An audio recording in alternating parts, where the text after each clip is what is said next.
Hi, welcome to episode 13 of Bookish Time with Jenny. It's that time of year again. Pre-registration for summer reading is open.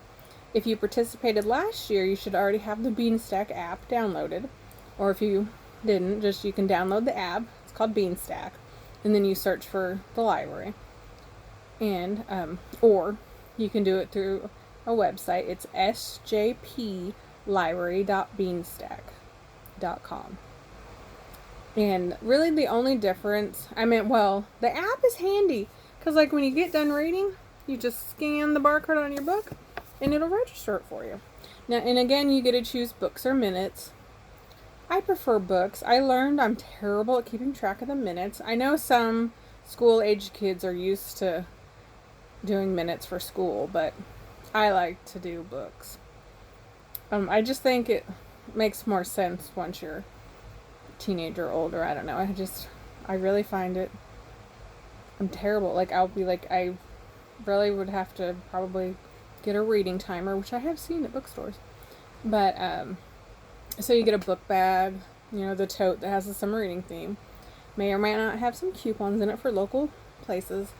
And then your final one, which is either after 12 hours or 4 books, you get a book.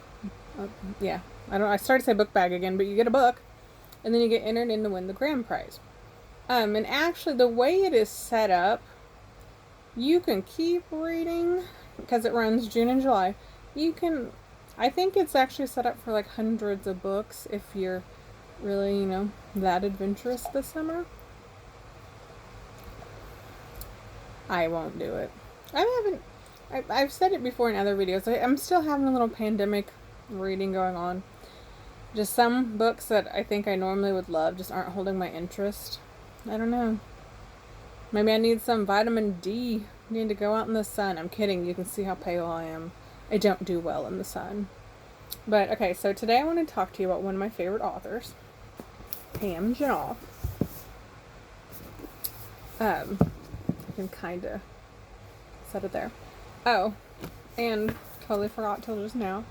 This is actually an autographed copy from her local indie. I met her a couple years ago, so she knew who I was when she was signing the book.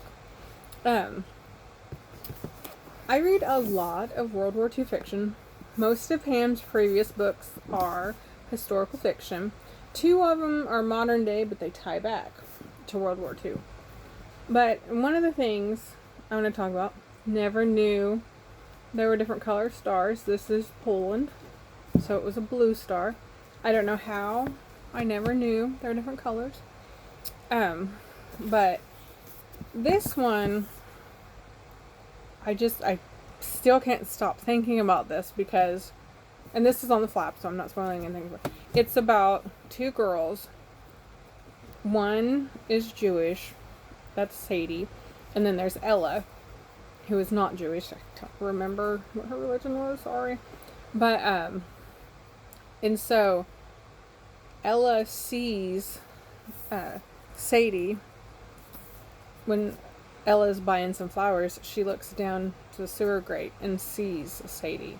And so she starts to take her some supplies and stuff. But, I thought Pennywise was the only thing that ever lived in sewers. But, this is based on a true story that Pam had heard. And so, it boggles my mind to think, you've seen pictures of some of the cramped, tiny attics that, you can't really even call them attics, that people hid in.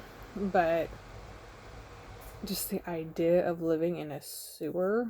And there was another family in there with them, and it's just, it really, first of all, there is a book club guide, so if you have a book club, this would be a good pick because your questions are already there for you.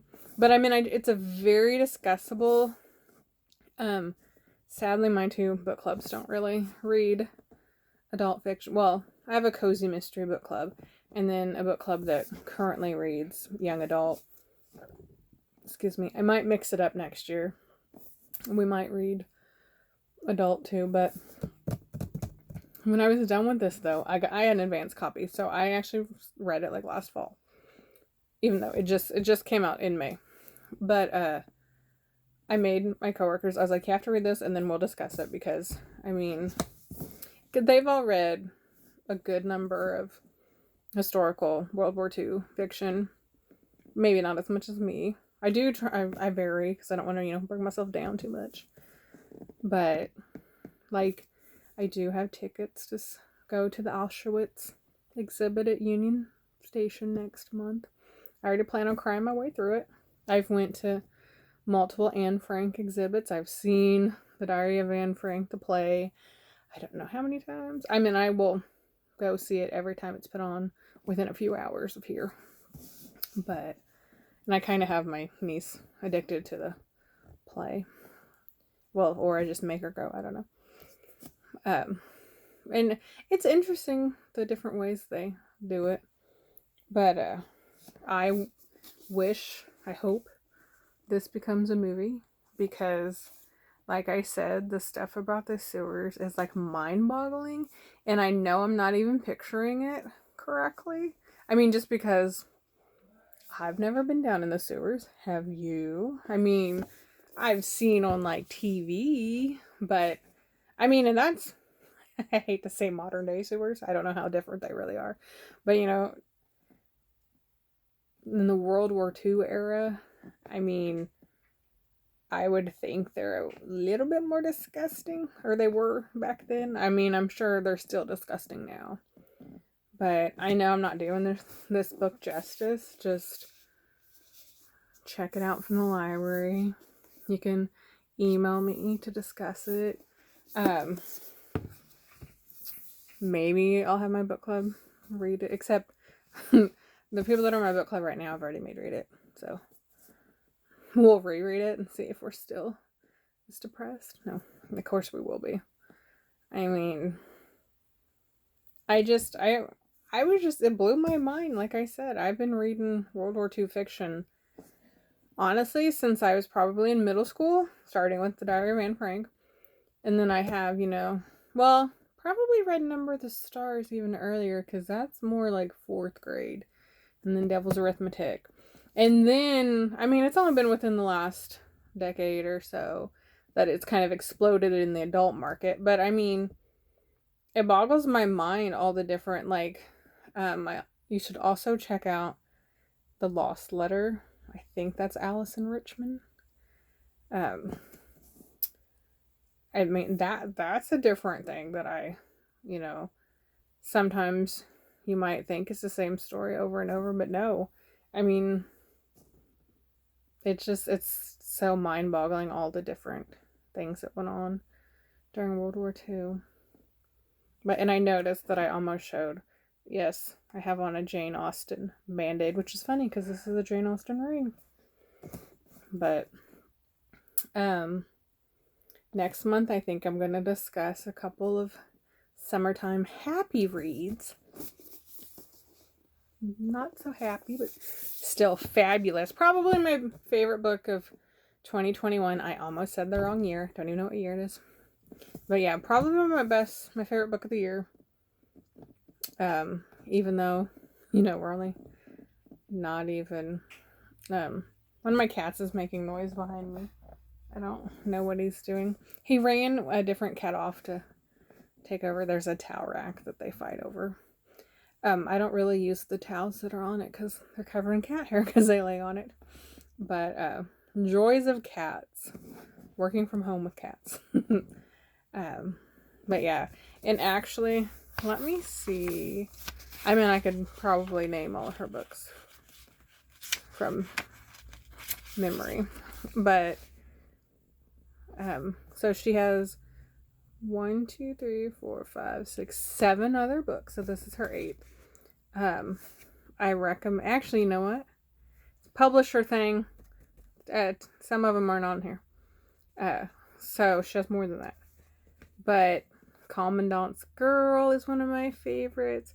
And I actually, way back when, I did a review for the library website on her book Almost Home. That's one of the modern day set ones, but like I said, it still ties into World War II.